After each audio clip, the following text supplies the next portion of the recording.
Welcome to the Deep Dive, where we take your source material, all the articles, books, and notes you've gathered, and we pull out the essential story just for you. And today, we are diving into, a true giant, a figure who wasn't just influential, but was, you could argue, the primary engine of change in modern music for 50 years, Miles Dewey Davis III.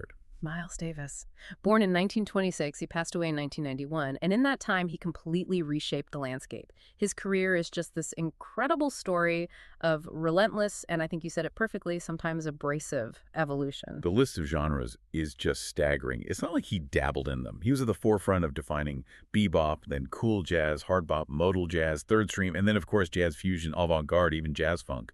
The man just would not stand still. So our mission for you in this deep dive is to map out those 5 huge stylistic shifts that kept him right at the cutting edge.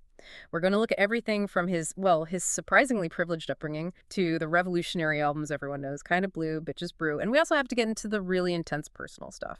Oh, absolutely. The volatility, the addictions, the anger, and the defiance that really created that very dark and distinct public persona.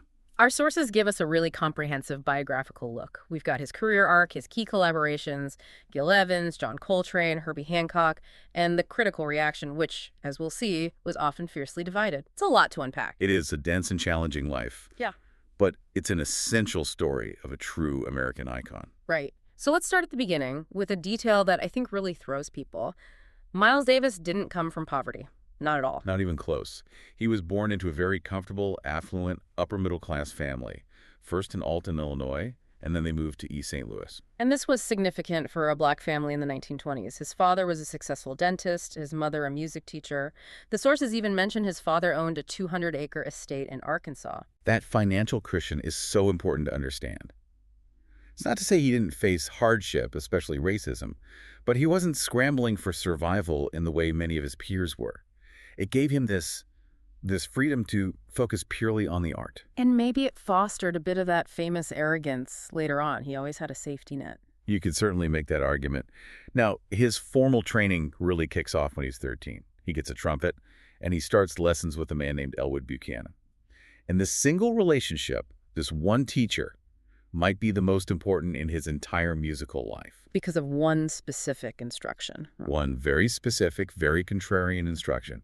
Play without vibrato. Which is crazy when you think about it. I mean, at the time, all the big trumpeters, they had this huge, wide, almost theatrical vibrato. It was the sound of the era. It was. And Buchanan would literally slap his knuckles if he used it. He wanted a pure, straight tone.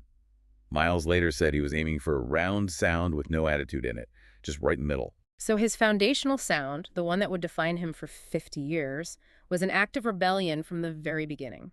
He defined himself by what he eliminated. That's a perfect way to put it. And he was a serious student.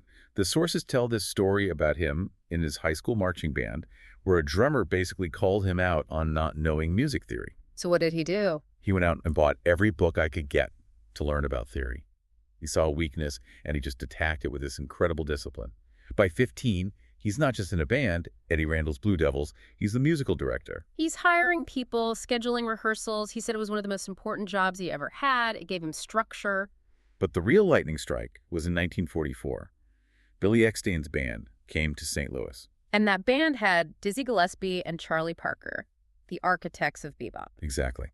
The band's trumpeter got sick, so Miles filled in for 2 weeks. He's on stage night after night with the future of music, and that was it. He knew he had to get to New York. He said that's where the action was. His mother wasn't happy about it, but his father helped him work out a deal. He'd go to New York, but he'd enroll in the prestigious Juilliard School of Music. Which was, mostly a cover story. He lasted all of 3 semesters. He later complained that the curriculum was way too focused on white European classical music and completely ignored jazz. Though he did credit it for teaching him theory. Right. But the real school was in the clubs of Harlem and 52nd Street. He drops out and finds his hero, Charlie Parker. He basically becomes Gillespie's replacement in Parker's quintet in 1945. This is his apprenticeship. And even then, you can hear his own style starting to emerge. He couldn't always keep up with the frantic pace of bebop, but his solo on Parker's Now's the Time in 45, it's more lyrical, more spacious. It's the beginning of cool jazz, right there in the middle of a bebop record.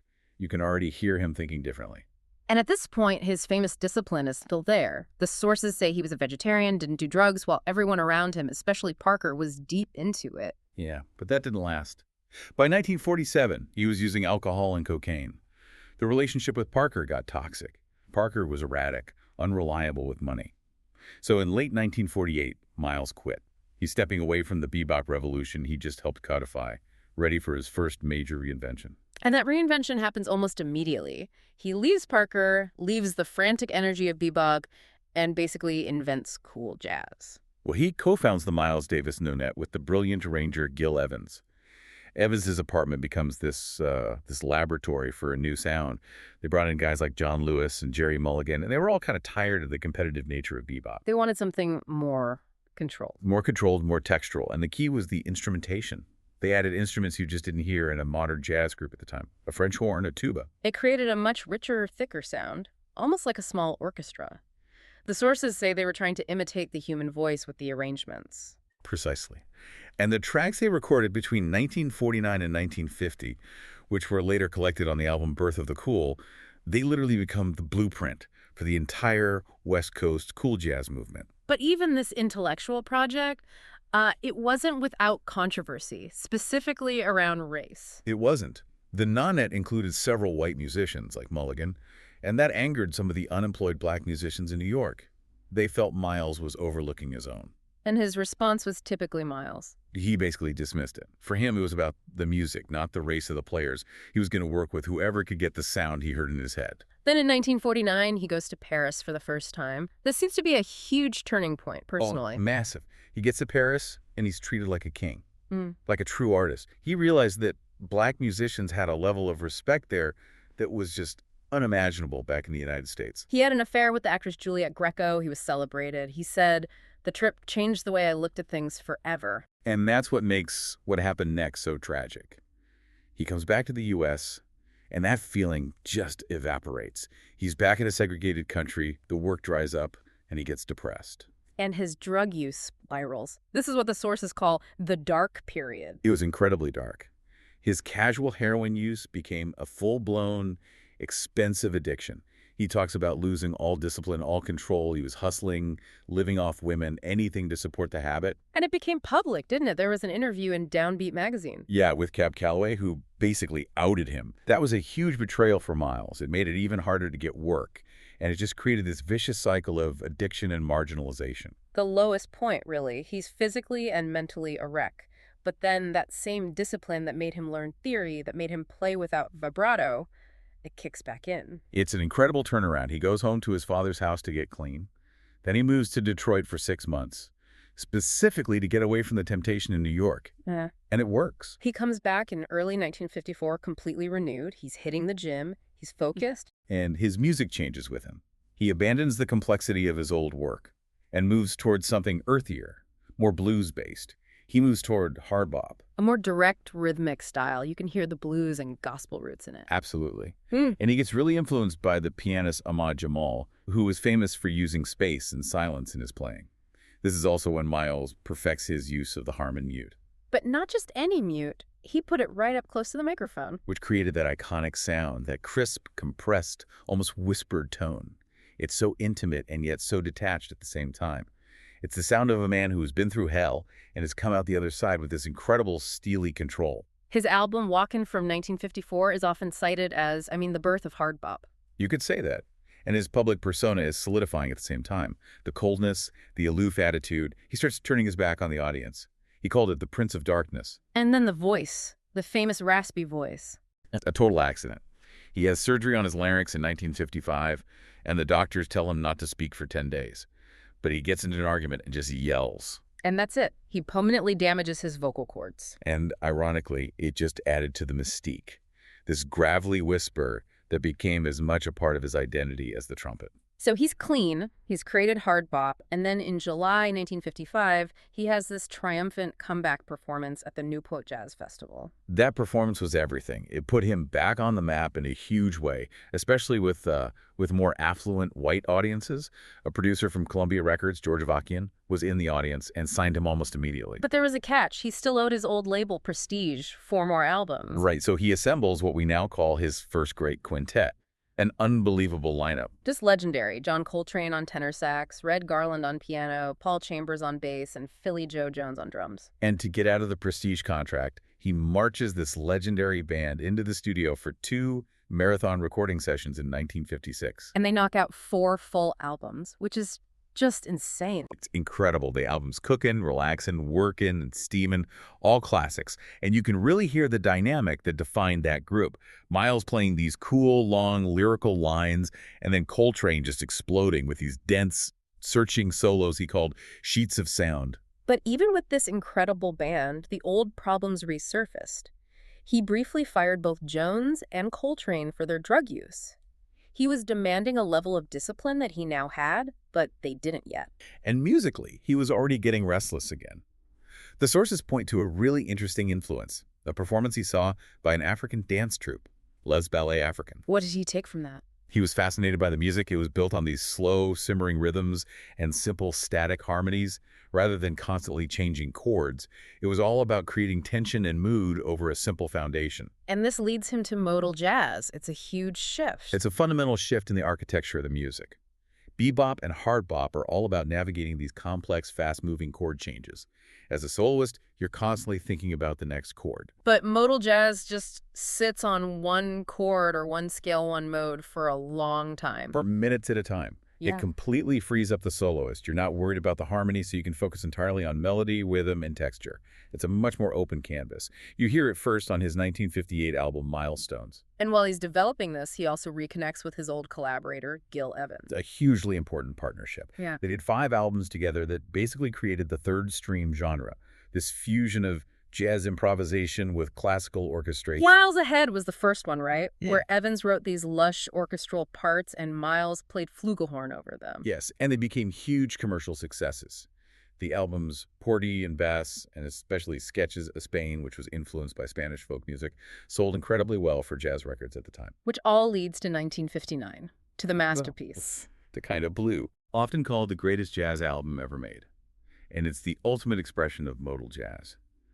He brought back the pianist Bill Evans for these sessions specifically because Evans had this beautiful impressionistic touch that was perfect for this music. And the most amazing part is how it was created. They basically didn't rehearse. No. Miles brought in these sketches of compositions, and the band saw them for the first time in the studio. The entire thing is built on this incredibly relaxed, spontaneous improvisation. And the result is transcendent. It was a huge hit, commercially and critically. It's sold over 5 million copies in the U.S. alone. The government literally declared it a national treasure. It's one of those rare, perfect artistic statements. But just a few months after making this beautiful, serene music, his life is violently interrupted. The incident outside the Birdland Jazz Club, August 1959. He's taking a break outside the club, standing on the sidewalk, escorting a white woman to a cab. A police officer tells him to move on. Miles points to the marquee and says his name is on it, that he works there. And the officer attacks him. Beats him with a nightstick. Another detective joins in. He was arrested for assaulting an officer, needed 5 stitches in his head. He was eventually acquitted, but the damage was done.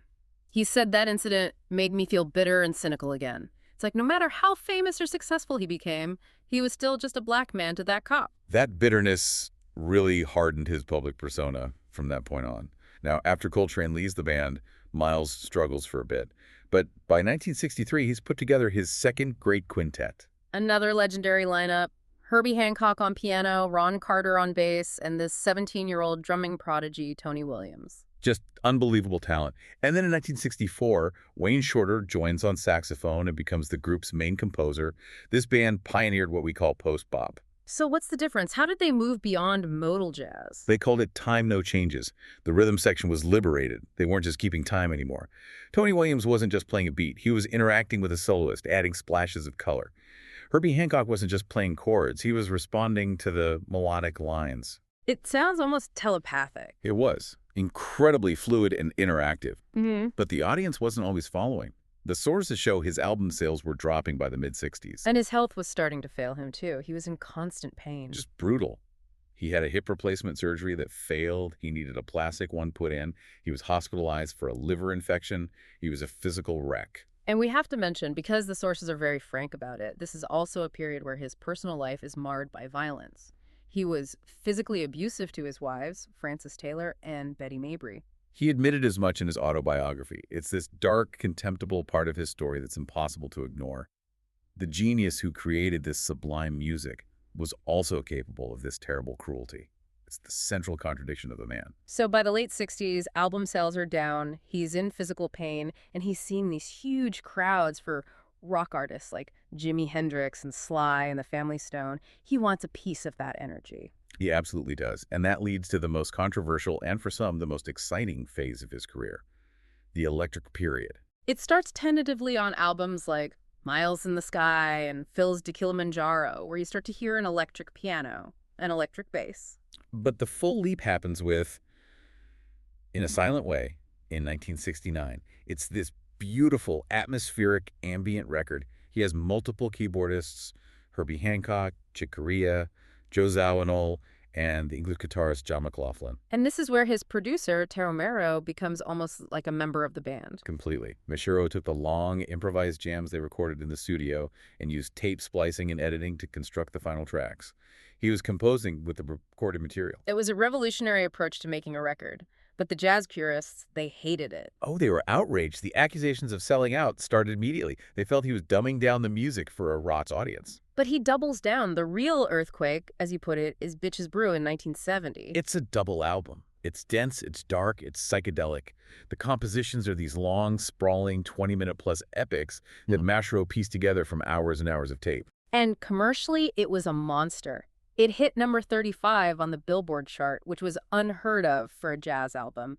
It sold over 1 million copies. It basically launched the entire jazz fusion movement into the mainstream. And to promote it, Miles did something no jazz artist had done before. He started opening for rock bands. He's playing with the Steve Miller Band, with Neil Young.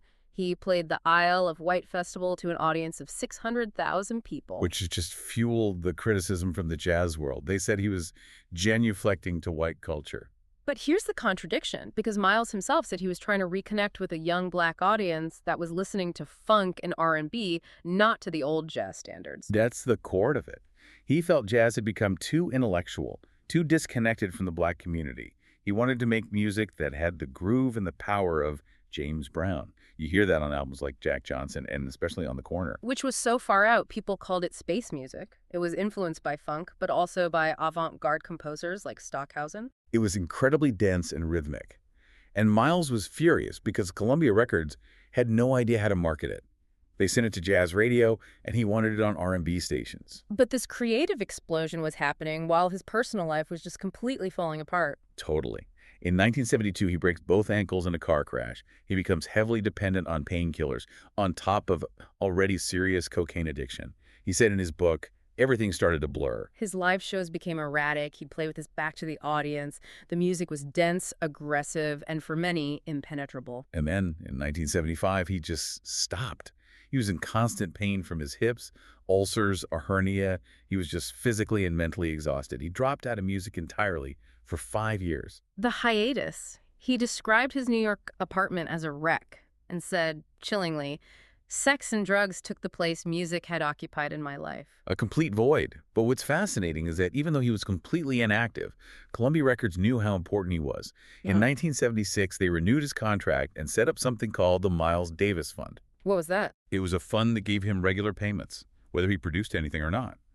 The only other artist on their roster who had that kind of deal was the classical pianist Vladimir Horowitz. That's the level of respect they had for his legacy, even when he couldn't play a note. So after 5 years of silence in 1980, he decides to come back. But it wasn't easy. Not at all. He said he had a really hard time getting his embouchure back, the muscle control you need to play the trumpet. His first album back, The Man with the Horn, was not well received by critics, even though it sold okay. And the health problems just kept coming. In 1982, he has a stroke that paralyzes his right hand. Yeah, and the sources really treated his wife at the time, the actress Cicely Tyson, with helping him recover. She pushed him into physical therapy and also encouraged him to take up drawing and painting. And that became a whole new passion for him. It did. He saw a direct connection between his art and his music. He said, "Line is like phrase and coding colors is like code. My paintings are the same as my music." It was another outlet for that minimalist, expressive style. Meanwhile, the music itself was changing again. He leaves Columbia in 1985 and signs with Warner Bros. And his last Columbia album, You're Under Arrest, points to the new direction. Pop covers. Polished 80s-sounding pop covers, he did Cyndi Lauper's Time After Time and Michael Jackson's Human Nature. And he defended it. He said, all the old jazz standards were just the pop songs of their day from Broadway shows. He argued he was just doing the same thing, updating the repertoire for a new generation. Which really comes to fruition on the 1986 album Tutu.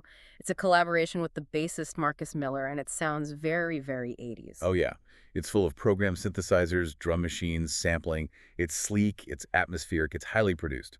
And it was a huge commercial success. He won a Grammy for it. It kind of cemented his status as a crossover icon beyond just jazz. He was everywhere for a while. He played on the Sun City protest song. He did a solo on a Toto album. He even worked with Prince, though that material was never released. But his health was still a constant issue. There were rumors he had AIDS, which he furiously denied. But he kept working, kept receiving awards. A Grammy Lifetime Achievement Award in 1990. And his final performances were really powerful full-circle moments. Yeah. In 1991, at the Montreux Jazz Festival, he did something he hadn't done in 30 years. He looked back. He looked back. He performed the music from his old collaborations with Gil Evans, Miles Ahead, sketches of Spain with an orchestra conducted by Quincy Jones. A beautiful nostalgic moment from a man who famously hated nostalgia. That same summer, France awarded him their highest cultural honor, calling him the Picasso of jazz. And his final concert was at the Hollywood Bowl in August of 1991. He died just a month later, on September 28, 1991. He was 65.